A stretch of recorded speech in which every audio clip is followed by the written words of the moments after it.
आपका स्वागत है स्टोरी यूनिवर्स में। सुपर्ण यौधेय, वोल्गा से गंगा, राहुल सांकृत्यायन एक ऐसा नाम जो भारतीय साहित्य और इतिहास के क्षेत्र में अजर अमर है।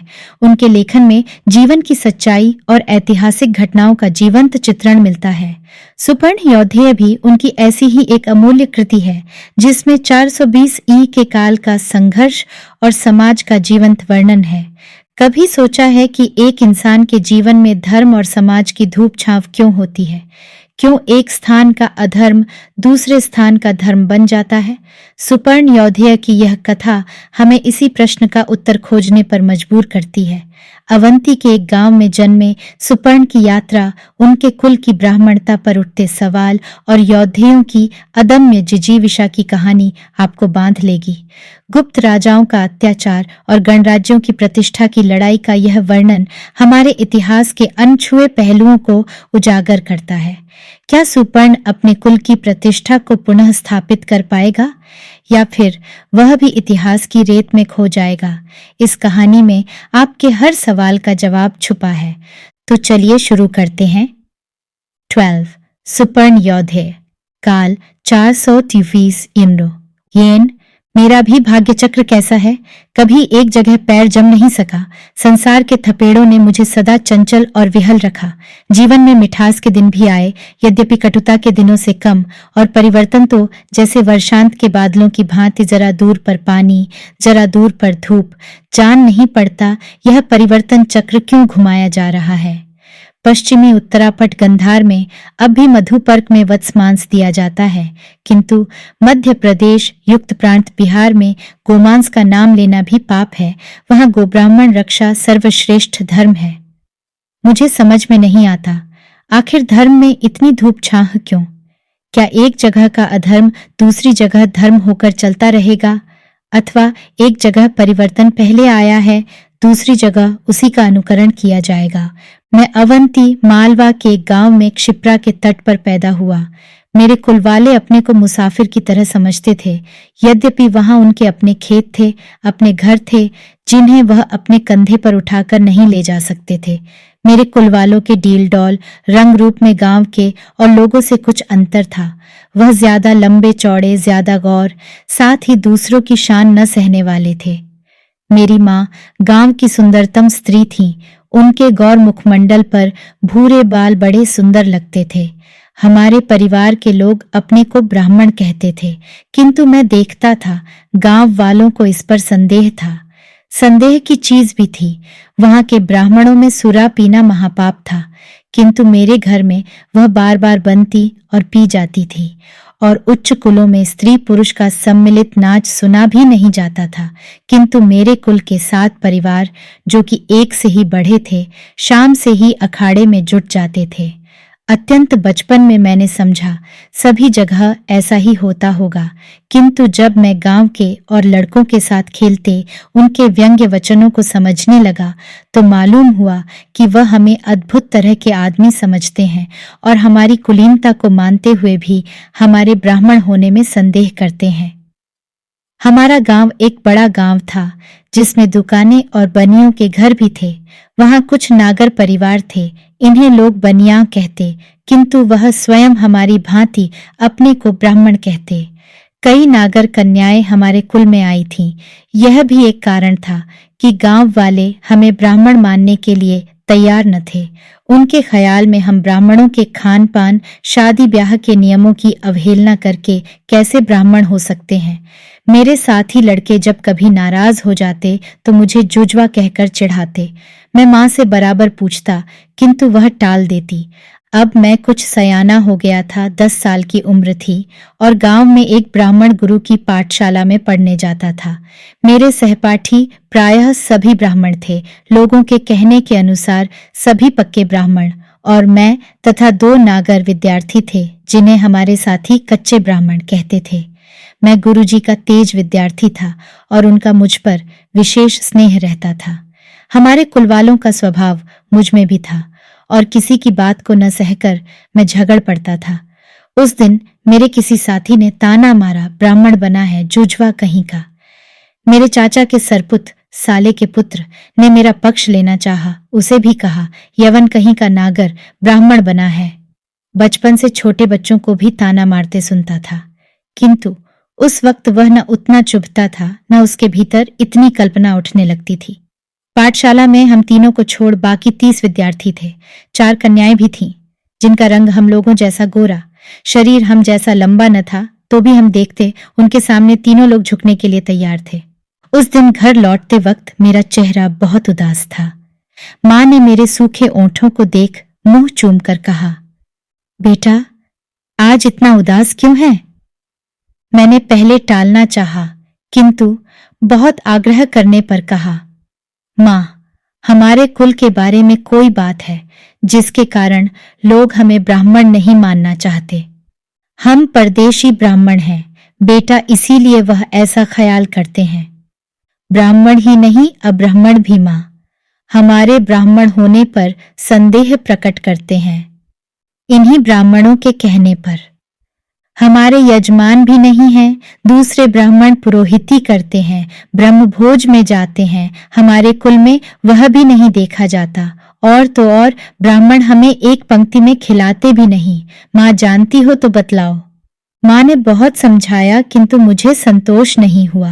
मेरा चित्त जब इस प्रकार चंचल रहता, उस वक्त मेरे नागर सहपाठियों और संबंधियों की सहानुभूति मेरे साथ रहती थी, अथवा हम सभी एक दूसरे के प्रति सहानुभूति प्रदर्शित कर लिया करते थे। समय और बीता। मैं 13 वर्ष का हो गया और पाठशाला की पढ़ाई समाप्त होने वाली थी। मैंने अपने वेद, ऋग्वेद, ऐत्रेय ब्राह्मण, व्याकरण, निरुक्त तथा कुछ काव्य पढ़े। गुरुजी का स्नेह मुझ पर बढ़ता ही गया था। उनकी कन्या विद्या मुझसे 4 वर्ष छोटी थी। पाठ याद करने में मैं उसकी सहायता करता था और गुरुजी तथा गुरुपत्नी के व्यवहार को देखकर विद्या भी मुझे बहुत मानती, मुझे भैया सुपर्ण कहती। मुझे गुरु परिवार से कभी कोई शिकायत नहीं हो सकती थी, क्योंकि गुरु पत्नी का स्नेह मेरे लिए माँ के समान था। इसी वक्त फिर किसी सहपाठी ने मुझे जूझुआ का ताना मारा, और अकारण, क्योंकि अब मैं हर तरह से बचकर रहता था। कारण इसके सिवाय और कोई न था कि पढ़ने लिखने में बहुत तेज होने से मेरे सहपाठियों को मुझसे ईर्ष्या रहती थी। अब मेरी प्रकृति गंभीर होती जा रही थी। मन उत्तेजित न होता हो यह बात न थी, किंतु मैंने धीरे धीरे अपने पर नियंत्रण करना सीखा था। मेरे दादा की आयु 70 वर्ष से ज्यादा थी। कितनी ही बार उनसे देश विदेश, युद्ध शांति की बातें सुनी थी। मैं यह भी सुन चुका था कि इस ग्राम्य में पहले वही अपने भाइयों के साथ आए थे। मैंने आज दादा से अपने कुल के बारे में असली बात जानने का निश्चय कर लिया। गांव से पूरब की ओर हमारा आमों का एक बाग था। आम खूब फले हुए थे, यद्यपि उनके पकने में देर थी, किंतु अभी से सोना दासी ने वहां अपनी झोपड़ी लगा ली थी। मैंने सुन रखा था कि जब मेरे दादा गांव में आए, उसी वक्त उन्होंने सोना को 40 रौप्य मुद्रा रुपये में किसी दक्षिणी व्यापारी से खरीदा था। उस वक्त दक्षिण से दास दासियों को बेचने के लिए कितने ही व्यापारी आया करते थे।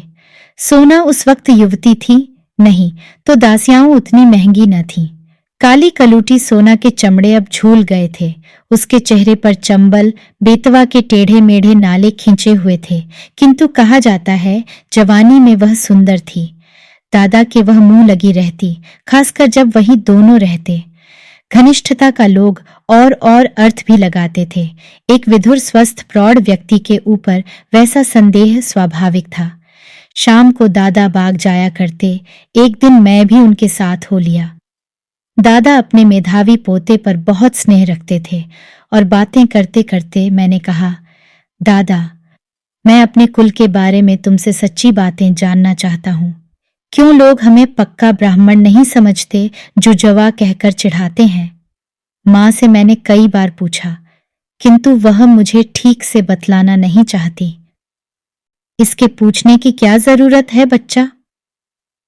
बहुत जरूरत है दादा। यदि मैं असली बात को ठीक से जानता रहूंगा तो अपने कुल पर होने वाले आक्षेपों का प्रतिकार कर सकूंगा। मैं अब ब्राह्मणों के बारे में काफी पढ़ चुका हूं दादा। मुझ में इतना विद्याबल है कि मैं अपने कुल में सम्मान को कायम रख सकूं। सो तो मुझे विश्वास है किंतु बच्चा, तुम्हारी माँ बेचारी खुद हमारे कुल के बारे में नहीं जानती, इसलिए वह बतलाना नहीं चाहती है। यह बात न समझो। जहाँ लोक में हमारे कुल की स्थिति का संबंध है, वह तो अब नागरों के संबंध ने तय कर दिया है। हमारी ब्याह शादी उनके साथ होती है। अवंती और लाठ गुजरात में उनकी संख्या भी बहुत है, इसलिए हमें तो उनके साथ डूबना उतराना है। तुम्हारी पीढ़ी वस्तुतः योद्धे की अपेक्षा नागर ज्यादा है। योद्धे क्या दादा? हमारे कुल का नाम है बच्चा, इसी को लेकर लोग हमें जुजवा कहते हैं। योद्धेय ब्राह्मण थे दादा, ब्राह्मणों से अधिक शुद्ध आर्य, लेकिन ब्राह्मण नहीं। इसका उत्तर हाँ या नहीं के एक शब्द में कहने की जगह अच्छा होगा कि मैं योद्धेयों का परिचय ही तुम्हें दे दें। योद्धेय शतद, सतलज और यमुना के बीच हिमालय से मरुभूमि के पास तरु के निवासी और स्वामी थे। सारे योद्धेय स्वामी थे। सारे योद्धेय, हाँ, उनमें कोई एक राजा न था। उनके राज्य को गण राज्य कहा जाता था। गण या पंचायत सारा राजकाज चलाती थी। वह एक आदमी राजा के राज्य के बड़े विरोधी थे। ऐसा राज्य होना तो मैंने कभी नहीं सुना दादा, लेकिन ऐसा होता था बच्चा। मेरे पास योद्धेय गण के 3 रुपये हैं। मेरे पिता से वह मुझे मिले। देश से भागते वक्त उनके पास जो रुपये थे, उन्हीं में से यह है। तो दादा, तुम योद्धेयों के देश में नहीं पैदा हुए। मैं 10 वर्ष का था जब मेरे पितामाती को देश छोड़ना पड़ा। मेरे 2 बड़े भाई थे, जिनके वंशजों को तुम यहाँ देखते हो। देश क्यों छोड़ना पड़ा दादा? पुरातन काल से वह योद्धेयों की अपनी भूमि थी। बड़े बड़े प्रतापी राजा चक्रवर्ती मौर्य, यवन, शक भारत भूमि पर पैदा हुए, किंतु किसी ने थोड़ा सा कर लेने के सिवाय हमारे गण को नहीं छेड़ा। यही गुप्त, हाँ, इसी चंद्रगुप्त जो अपने को विक्रमादित्य कहता है और जिसका दरबार कभी कभी उज्जैनी में भी लगा करता है, का वंश चक्रवर्ती बना, तो उसने योद्धेयों का उच्छेद कर दिया। योद्धेय सबल चक्रवर्ती को कुछ भेंट दे दिया करते थे, किंतु गुप्त राजा इससे राजी नहीं हुआ। उसने कहा, हम यहाँ अपना ऊपरिक गवर्नर नियुक्त करेंगे। यहाँ हमारे कुमारामात्य कमिश्नर रहेंगे। जिस तरह हम अपने सारे राज्य का शासन करते हैं, वैसा ही यहाँ भी करेंगे। हमारे गणनायकों ने बहुत समझाया कि योद्धेय अनादिकाल से गण छोड़ दूसरे प्रकार के शासन को जानते नहीं है, किंतु राजमत्त वह इसे क्यों मानने लगा। आखिर योद्धेयों ने अपनी इष्ट गणदेवी के सामने शपथ ले तलवार उठाई। उन्होंने बहुत बार गुप्तों की सेना को मार भगाया, और यदि वह चौगुनी पंचगुनी तक ही रहती तो वह उनके सामने न टिकती।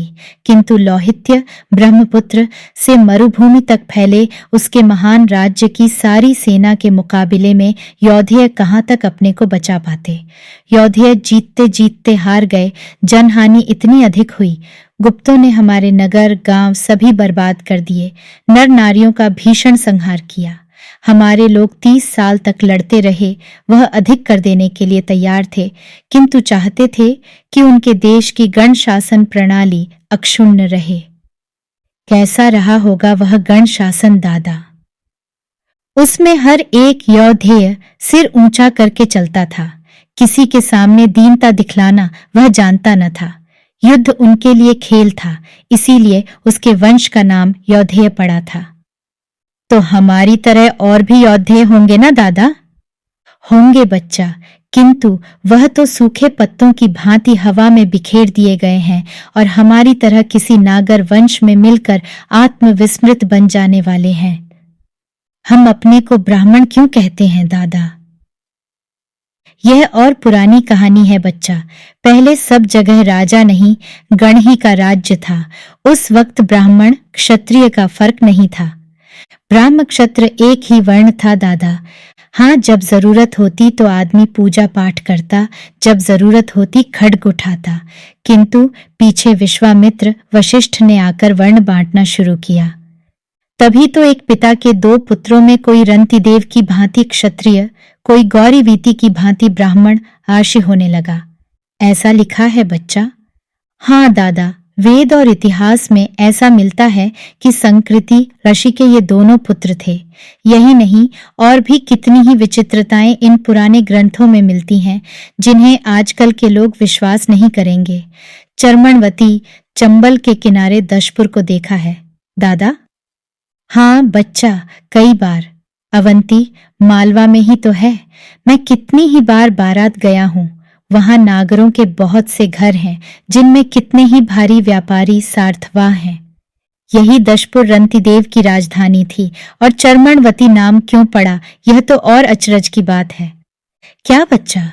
इन ब्राह्मण संकृति के पुत्र किंतु स्वतः क्षत्रिय राजा रंतिदेव अपनी अतिथि सेवा के लिए बहुत प्रसिद्ध हैं। वह सतयुग के 16 महान राजाओं में है। रंतिदेव के भोजनालय में प्रतिदिन 2000 गायें मारी जाती थीं। उनका गीला चमड़ा रसोई में रखा जाता था। उसी का टपका हुआ जल जो बहा वही एक नदी बन गया। चर्म से निकलने के कारण उसका नाम चर्मणवती पड़ा। क्या सच ही यह पुराने ग्रंथों में लिखा है बच्चा? हाँ दादा, महाभारत में साफ लिखा है। याइस राज्यो महान से पूर्व रंतिदेवस्य वै द्विज अहन्य हनि वध्येते द्वे सहस्रे गवाम तथा समाम सम ददतो ह्यन्नम रंतिदेवस्य नित्यशः अतुला कीर्तिरभन नृवपस्य द्विज सत्तम। वन पर्व 208:8-10। महानदी चर्मरा शेरुक्लेदात संसृजेयथ ततश्चर्मणवतीत्येवं विख्याता सा महांती। शांति पर्व 26:133। महाभारत में 5वें वेद में गोमांस भक्षण। रंतिदेव के यहाँ अतिथियों के खाने के लिए इस गोमांस के पकाने वाले 2000 रसोइये थे दादा, और जिस पर भी ब्राह्मण अतिथि इतने बढ़ जाते कि रसोइयों को मांस की कमी के कारण सूप ज्यादा ग्रहण करने की प्रार्थना करनी पड़ती थी। ब्राह्मण गोमांस खाते थे। क्या कहते हो बच्चा? महाभारत तो 5वां वेद झूठ कह सकता है दादा। 2 सांकृति रंतिदेवम चमृतम संजय शुश्रुम आसन द्विशत साहस्रा तस्य सूदा महात्मनः गृहानभ्यागतान विप्राण अतिथिन परिवेशकः। द्रोण पर्व 67:1-2। तत्र स्म सूदाः क्रोशान्ति सुमृष्टमणिकुण्डला सुपम भूयिष्ठमश्नीध्वं नाद्यमांसं यथा पुरा। द्रोण पर्व 66:15-16। सुपम भूमिष्ठमश्नीध्वं नाद्य भोज्यम यथा पुरा। शांति पर्व 27:28। क्या दुनिया इतनी उलट पलट गई है? उलटी पुलटी जाती है दादा, तो भी अपने को पक्का ब्राह्मण कहने वाले यह दीवांद सबकी आंखें मुंदवाना चाहते हैं। मुझे विश्वास हो गया कि हमारे पूर्वज यौधेय लोग ब्राह्मणों के छलछंद फैलने से पहले के रीति रिवाज धर्म कर्म पर चलते थे। हाँ, और वह ब्राह्मणों को कभी अपने से ऊंचा नहीं मानते थे। यहाँ आकर दादा, तुमने अपने लड़कों भतीजों की शादी आवंतक मालवीय ब्राह्मणों को छोड़ नागरों में क्यों की? 2 कारण थे। एक तो ये ब्राह्मण हमारे कुल के बारे में संदेह कर रहे थे, किंतु उससे कुछ नहीं होता। चाहते तो हम खास ब्राह्मण कन्याओं से ब्याह कर लेते। हमने नागरों से ब्याह शादी इसीलिए करनी शुरू की कि वह भी हमारी भांति ज्यादा गौर होते हैं और हमारी ही भांति ब्राह्मणों के न मानने पर भी अपने को ब्राह्मण कहते हैं। नागर कौन है दादा? ब्राह्मण सिर्फ ब्राह्मण कहने से तो नहीं मानते, वह तो पूछते हैं कहाँ के ब्राह्मण, कौन गोत्र। ये हमारे संबंधी लोग नगरों में बसते थे, इसलिए इन्होंने अपने को नागर ब्राह्मण कहना शुरू किया, जैसे कि हम अपने को यौधेय ब्राह्मण कहते हैं। लेकिन वह वस्तुतः हैं कौन दादा? समुद्र तीर के यवन हैं बच्चा। उनमें बहुत से ब्राह्मण नहीं, बौद्ध धर्म को मानते हैं। उज्जैनी में जाने पर मालूम होगा। अभी तो ऐसे भी बहुत से हैं जो अपने को साफ यवन कहते हैं। ब्राह्मण इन्हें क्षत्रिय मानने के लिए बहुत कह रहे हैं। तो वर्ण और जातियां इस मानने मनवाने पर चल रही हैं दादा? देखने में तो ऐसा ही आ रहा है बच्चा। 3 मैं अब 20 साल का बलिष्ठ सुंदर तरुण था और अपने गांव में पढ़ना समाप्त कर उज्जयिनी के बड़े बड़े विद्वानों का विद्यार्थी था। मेरी माँ के ननिहाल के लोग उज्जयिनी के धनाढ़ नागरों में से थे और उन्होंने आग्रह करके मुझे अपने पास रखा था। मेरे जैसे गांव के विद्यार्थी के लिए उज्जयिनी विस्तृत संसार को देखने के लिए गवाक्षसी थी। कालिदास का नाम और उनकी कुछ कविताओं को मैं पहले पढ़ चुका था, किंतु यहाँ कुछ दिन उस महान कवि के पास पढ़ने का सौभाग्य प्राप्त हुआ। कवि का चंद्रगुप्त विक्रमादित्य के दरबार में बहुत मान था, इसलिए वह बहुत समय उज्जैनी से अनुपस्थित रहते थे। मुझे अपने कवि गुरु का अभिमान था, किंतु कालिदास के राजा के संबंध की दास मनोवृत्ति बहुत बुरी लगती थी। उस समय कवि कुमार संभव लिख रहे थे। मुझे उन्होंने बतलाया था कि विक्रमादित्य के पुत्र कुमार गुप्त को ही मैं यहाँ शंकर पुत्र कुमार कार्तिकेय के नाम से अमृता प्रदान करना चाहता हूँ। मेरे निस्संकोच कटाक्ष से उसके कड़वा होते भी कवि नाराज न होते थे।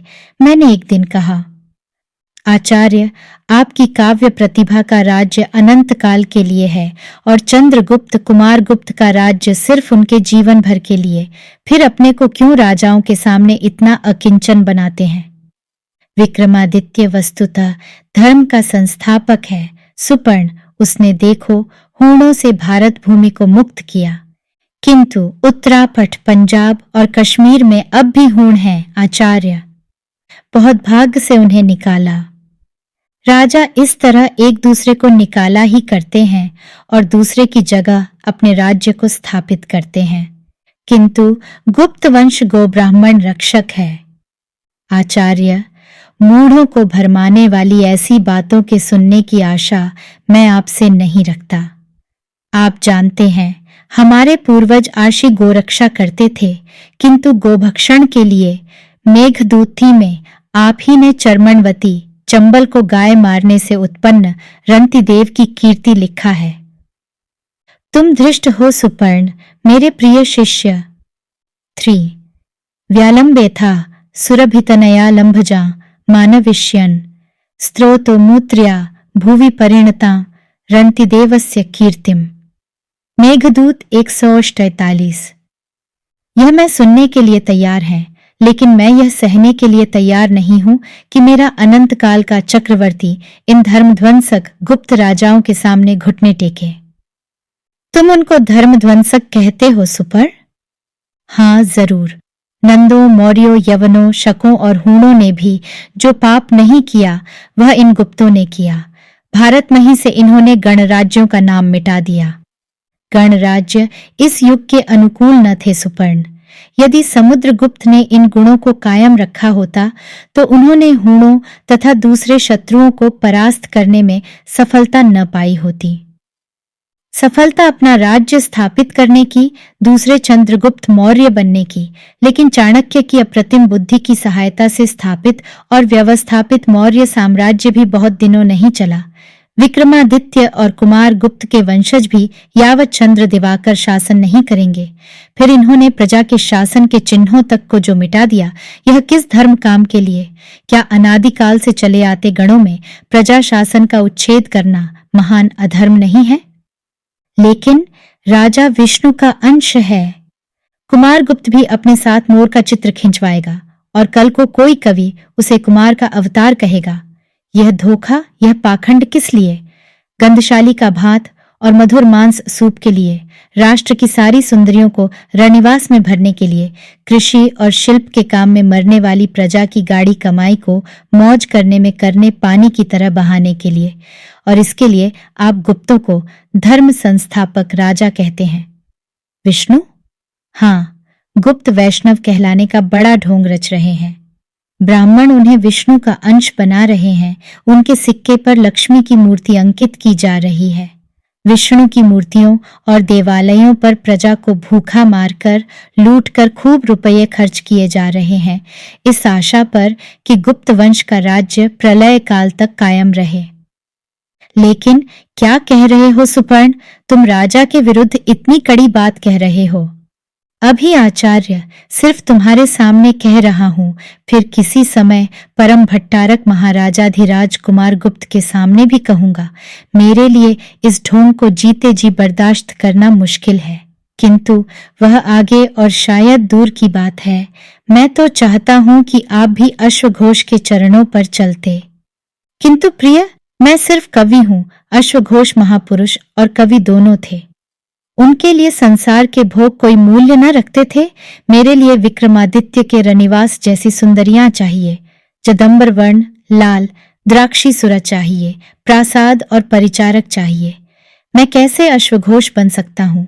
मैंने रघुवंश के बहाने गुप्तों के रघुवंशित्व की प्रशंसा की, जिससे प्रसन्न हो विक्रमादित्य ने यह प्रासाद दिया, कांचनमाला जैसी यवन सुंदरी प्रधान की, जो 15 साल से मेरे पास रहने पर भी अपने पिंगल केशों में मुझे बांधे फिरती है।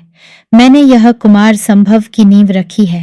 देख, यह भी क्या मेरे पास लाता है। मैं नहीं समझता आचार्य, यदि आप बुद्धचरित और सौंदरानंद ही लिखते तो भूखों मरते या भोग से सर्वथा वंचित होते।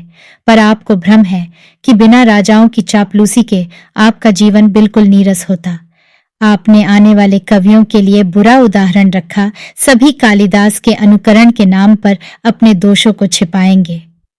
मैं उस तरह के भी काव्य लिखूंगा, किंतु ऐसा कुछ भी नहीं लिखेंगे जिसमें गुप्तों के पाप घट पर प्रहार होगा। वह हमसे नहीं होगा सुपर्ण, हम इतने सुकुमार हो गए हैं। और राजाओं के हर पाप के लिए धर्म की दोहाई भी देंगे। उसकी तो जरूरत है, बिना उसके राज शक्ति दृढ़ नहीं हो सकती। वशिष्ठ और विश्वामित्र ने भी ऐसा करना जरूरी समझा। वशिष्ठ और विश्वामित्र भी कवि कालिदास ही की भांति प्रासाद और सुंदरी के लिए यह सब पाप करने पर उतारू थे। सुपर्ण, पुस्तक की विद्या के अतिरिक्त सुना है तुम युद्ध विद्या भी सीख रहे हो। यदि तुम्हारी सम्मति हो तो परम भट्टारक से कहूं, तुम्हें कुमार अमात्य या सेना नायक के पद पर देखकर मुझे बहुत खुशी होगी। महाराज भी पसंद करेंगे। मैं किसी को अपना शरीर न बेचूंगा आचार्य। अच्छा, राज पुरोहितों में स्थान कैसा रहेगा? ब्राह्मणों के स्वार्थीपन से मुझे बहुत चिढ़ है। तो क्या करोगे? अभी विद्या और पढ़ने को है। 4. उज्जैनी में रहते मैंने अपनी विद्या की पिपासा को तृप्त करने का ही मौका नहीं पाया, बल्कि जैसा कि मैंने कहा, मुझे विस्तृत संसार को जानने का भी मौका मिला। वहां मैंने नजदीक से देखा किस तरह ब्राह्मणों ने अपने को राजाओं के हाथों में पूर्णतया बेच डाला है। कोई समय था जबकि दूसरों के न स्वीकार करने पर भी मुझे ब्राह्मण होने का भारी अभिमान था। गांव छोड़ने से पहले ही यह अभिमान जाता रहा था। गांव से नगर में आने पर मैंने असली यवनों को देखा, जो कि भरू कच्छ बड़ौच से अक्सर उज्जैनी आते थे, और वहां उनकी कितनी ही बड़ी बड़ी पुण्यशालाएं थीं। मैं कितने ही शकाभीर परिवारों में गया, जिनके पूर्वज शताब्दी ही पहले उज्जैनी, लाट, गुजरात और सौराष्ट्र काठियावाड़ के शासक महाक्षत्रप थे। मैंने पक्के नारंग स्पर्धा गाले, रोमहीन मुख, गोल गोल आंखों वाले हूणों को भी देखा। युद्ध में वह निपुण हो सकते थे, किंतु वैसे उन्हें प्रतिभा का धनी नहीं पाया। इस तरह के पुरुषों के देखने के सबके अच्छे स्थान बौद्धों के विहार, मठ थे, जो एक से अधिक संख्या में उज्जैनी के बाहर मौजूद थे। मेरे मातुल कुल के लोग बौद्ध थे और कितने ही नागर भिक्षु भी इन मठों में रहते थे, इसलिए मुझे अक्सर वहां जाना पड़ता था। पुस्तक की पढ़ाई समाप्त कर मैंने देशाटन द्वारा अपने ज्ञान को बढ़ाना चाहा। उसी वक्त मुझे पता लगा कि विदर्भ में अचिंत्य अजंता विहार नाम का एक बहुत प्रसिद्ध विहार है, जहां संसार के सभी देशों के बौद्ध भिक्षु रहते हैं। मैं वहां गया। अब तक मैं जहां गया था, पास में काफी संबल तथा सहायक साथियों के साथ गया था। अब की बार यह पहला समय था कि मैं निस्सहाय निस्संबल निकला था। रास्ते में चोरों का डर न था। गुप्तों के इस प्रबंध की प्रशंसा करनी होगी, किंतु क्या गुप्त शासन ने देश के प्रत्येक परिवार को इतनी समृद्ध कर दिया है जिससे कि बटमारी राजनी उठ गई? नहीं, गुप्त राजाओं ने कर उगाहने में अपने पहले के सारे शासकों को मात कर दिया। राजप्रासादों के बनाने पर कभी इतना धन नहीं खर्च किया गया होगा और उनके सजाने में तो और भी हद की गई। पहाड़ों, नदियों, पुष्करिणियों, समुद्रों को सशरीर उठाकर उन्होंने अपने रम्य प्रासादों के पास रखने की कोशिश की। उनके क्रीड़ा वन वस्तुतः वन से मालूम होते हैं, जिनमें पिंजड़ों में हिंस पशु रहते और बाहर मृग गवये घूमते। क्रीड़ा पर्वत में स्वाभाविक शैल पार्वत्य, वन, जलप्रपात बनाए जाते। सरोवरों को पतली नहरों से मिला सेतु और नावें दिखलाई जाती। प्रासाद के भीतर के सामान में हाथी, सोना, रूपा, नाना रत्न, चीना शुक, रेशमी वस्त्र, महार्घ कालीन आदि प्रचुर परिमाण में होते। प्रासादों को सजाने में चित्रकार अपनी तूलिका का चमत्कार दिखलाते, मूर्तिकार पाषाण या धातु की सुंदर मूर्तियों का यथास्थान विन्यास करते। विदेशी यात्रियों और राजदूतों के मुख से इन चित्रों और मूर्तियों की मैंने भूरी भूरी प्रशंसा सुनी है, जिससे मेरा सिर गर्वोन्नत जरूर हुआ। किंतु जब मैं क्षुद्र गांवों के गरीब घरों की अवस्था देखता तो उज्जैनी के उन प्रासादों पर जल भुन जाता। मानो पास के गढ़े गढ़ियाओं जैसे गांव में उन्हीं दीवारों और टीलों के कारण होती है, उसी तरह यह दरिद्रता उन्हीं प्रासादों के कारण है। नगरों, निगमों, कस्बों ही नहीं, गांवों में भी चतुर शिल्पी नाना भांति की वस्तुएं बनाते काटने वाली सूक्ष्म तंतुवाय सूक्ष्म वस्त्रों को तैयार करते स्वर्णकार, लौहकार, चर्मकार कपड़ी अपनी वस्तुओं के बनाने में कौशल दिखलाते।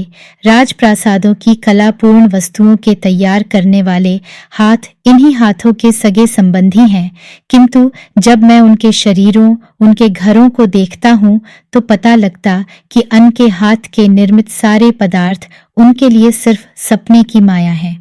वह गांवों से सिमट कर नगरों, निगमों के सौदों, प्रासादों या पण्यागारों में चले जाते।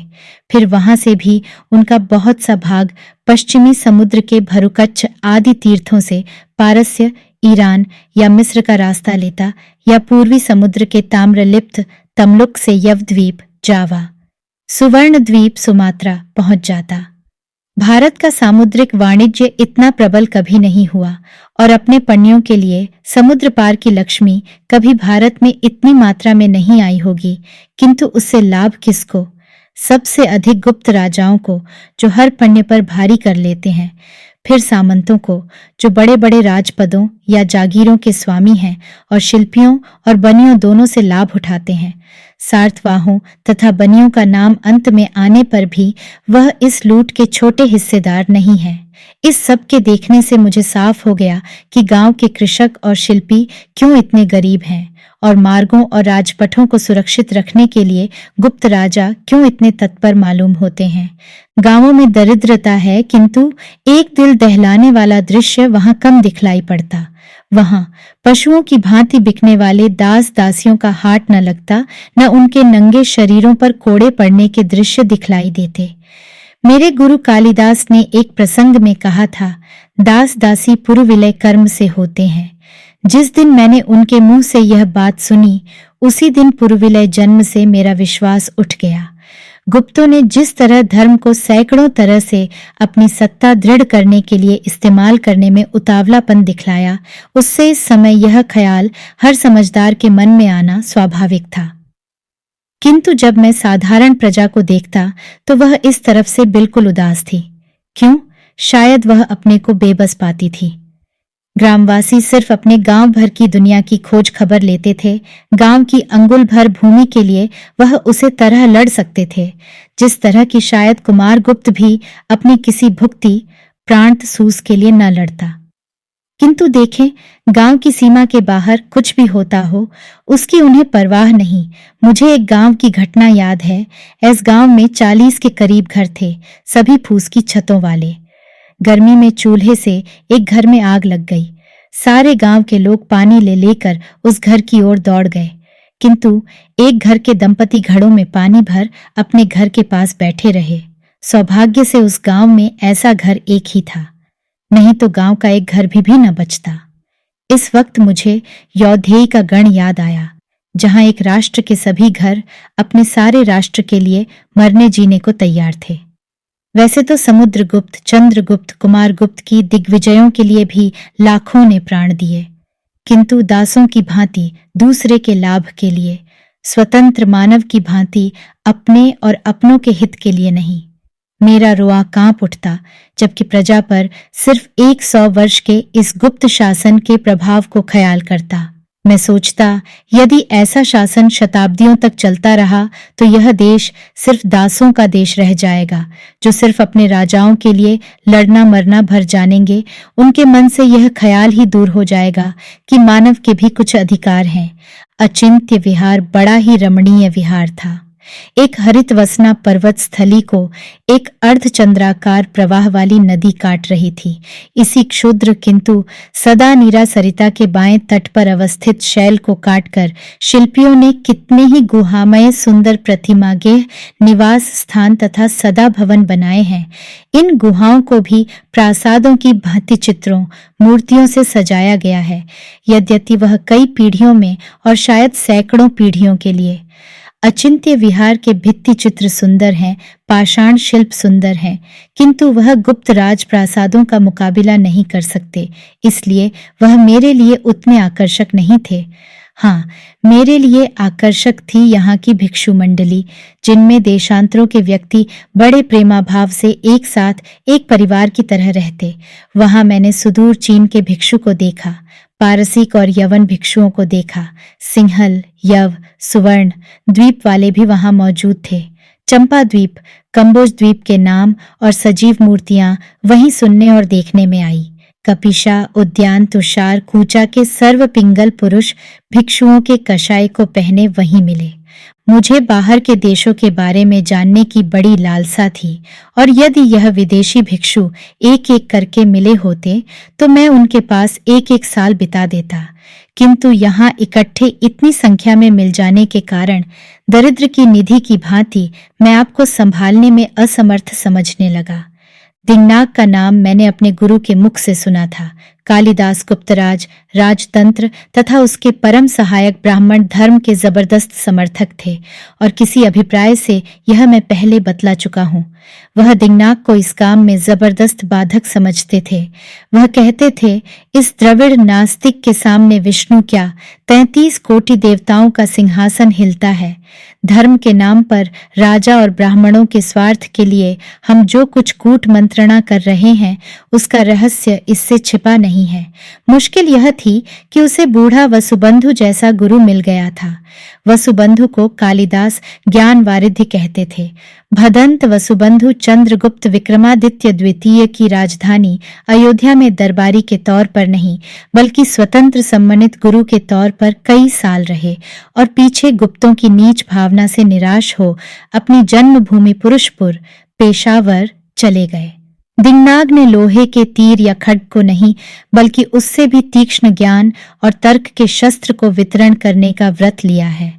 उनसे आधा घंटा बात कर लेने ही में ब्राह्मणों का सारा मायाजाल काय की भांति भट जाता है। मैं 6 मास अचिंत्य विहार में रहा और प्रतिदिन दिंगनाग के मुख से चारों ओर प्रकाश के फैलाने वाले उनके उपदेशों को सुनता था। मुझे इस बात का अभिमान है कि मुझे दिंगनाग जैसा गुरु मिला। उनका ज्ञान अत्यंत गंभीर है। उनके वचन आग के दहकते अंगारों की भांति थे। मेरी ही भांति वह संसार के पाखंड मायाजाल को देख क्रोधोन्मत्त हो जाते। एक दिन वह कह रहे थे, सुपर्ण, प्रजा के ही बल पर हम कुछ कर सकते थे, किंतु प्रजा दूर तक बहक चुकी है। तथागत बुद्ध ने जाति वर्ण के भेद को उठा डालने के लिए भारी प्रयास किया था। उसमें कुछ अंश में उन्हें सफलता भी हुई। देश के बाहर से यवन, शक, गुर्जर, आभीर जो लोग आए, उन्हें ब्राह्मण म्लेच्छ कहकर घृणा करते थे, किंतु तथागत के संघ ने उन्हें मानवता के समान अधिकार को प्रदान किया। कुछ सदियों तक जान पड़ा कि भारत से सारे भेदभाव मिट जाएंगे, किंतु भारत के दुर्भाग्य से इसी वक्त ब्राह्मणों के हाथ में गुप्त राज सत्ता आ गई। गुप्त स्वयं जब पहले आए थे तो ब्राह्मण उन्हें म्लेच्छ कहते थे, किंतु कालिदास ने उनके गौरव को बढ़ाने के लिए रघुवंश और कुमार संभव लिखा है। गुप्त अपने राजवंश को प्रलय तक कायम रखने की चिंता में पागल हैं, ब्राह्मण उन्हें इसका विश्वास दिला रहे हैं। हमारे भदंत वसुबंधु ऐसा विश्वास नहीं दिला सकते थे। वह खुद लिच्छवियों के गणतंत्र के आधार पर निर्मित भिक्षु संघ के सच्चे अनुयायी थे।